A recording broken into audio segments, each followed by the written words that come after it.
Young Economist of the Year probably first came across my radar around 2016, 2017. And as a teacher of economics, I think I'd been teaching maybe about 16, 17 years at the time. I always felt it was important for students to, in terms of like student engagement with the subject and their enjoyment of the subject, that they'd have the opportunity to kind of relate what they were learning about in class to the world around them, that they had that ability to kind of spot economic concepts and kind of apply them and relate them to their own kind of daily lives.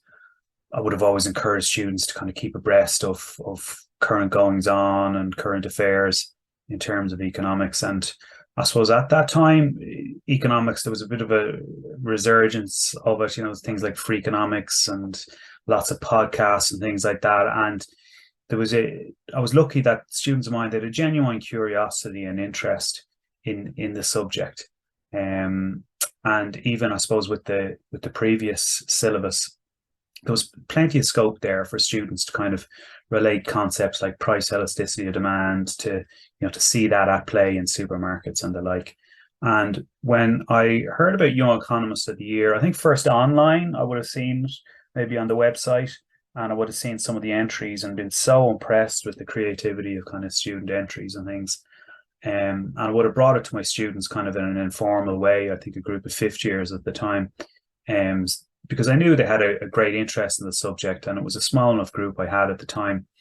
And I thought this would be something that would be right up our street, and it would allow them to kind of extend that kind of curiosity that they had a little, and give them an outlet. I didn't structure it for them too much. I suppose I left it with them. They kind of thought about a few ideas that they might be interested in kind of investigating or researching, and I left it at that.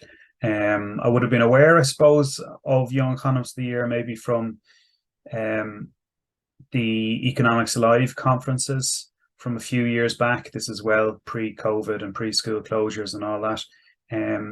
I don't recall attending any kind of specific CPD for Young Economists of the Year, and I suppose this was prior to the introduction of the new economic specification in schools. Um, and so I suppose that like the really big positive for the introduction of the new spec is like that there's networks of teachers built up now. CPD, subject specific CPD, has allowed economics teachers come together.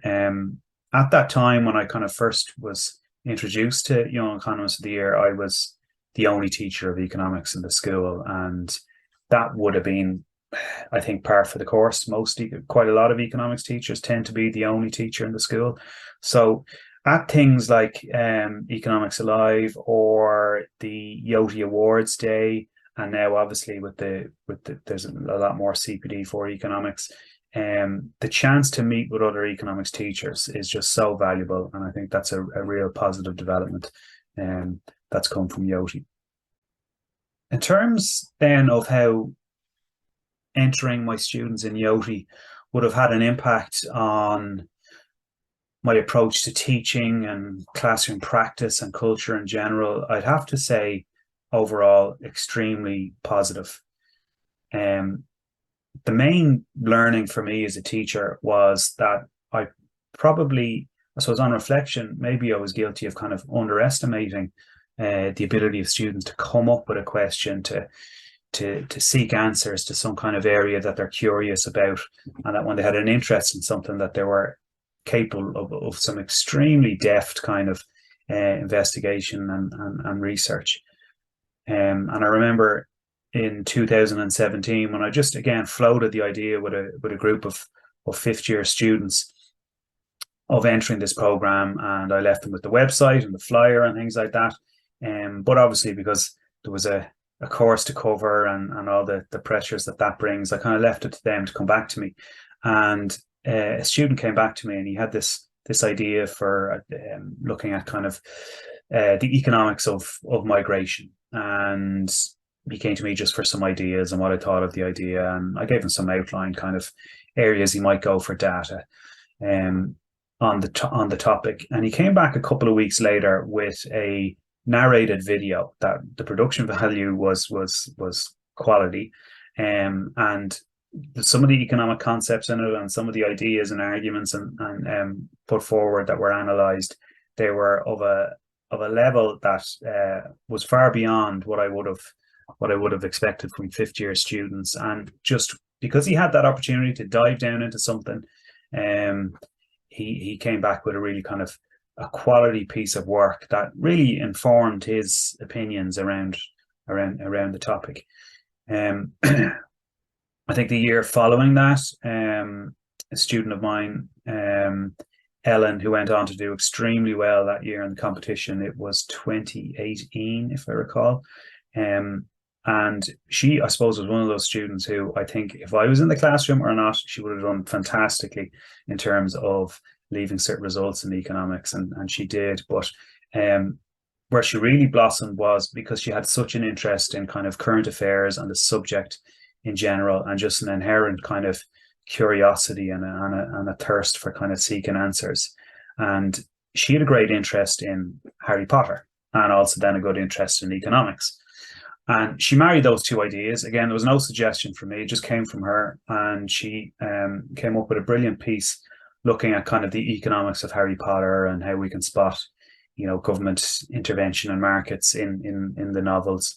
And it was so creative, and it was also so accurate and bang on in terms of like economic concepts and applying them and analysing them, and some really rich reflection in there as well. And I think, I suppose that would be kind of the big learning for me as a teacher would be that we might have a tendency sometimes to underestimate the capacity of our students to kind of apply their curiosity when they have that bit of space. Maybe in an area like that where you mightn't have the pressure of CEO points and all that brings. And I suppose attending the awards days and things like that with Ellen in 2018, and she went on to do so well, and just the buzz of the place, meeting other economics teachers, how vibrant all the students were, like first year up to sixth year, and just really bringing the subject out from the classroom and making it what it is. And then the chance that those students have to interact with professional economists, academics, people working for the central bank, for IGs and all these other organizations who take part in Young Economist of the Year. It's such an eye-opening experience for our students. And I found it was for my students anyway, and even for me as a teacher as well, you know, just to broaden horizons. So I think in terms of like classroom practice, it definitely did impact my classroom practices and my approaches to teaching and learning. That year, 2018, Ellen did really well in the competition that year. And so it was great to be able to celebrate that at school when we returned. And she since went on, she did very well in economics at Leaving Cert, and she went on to study economics in Trinity, and she's now over in London School of Economics.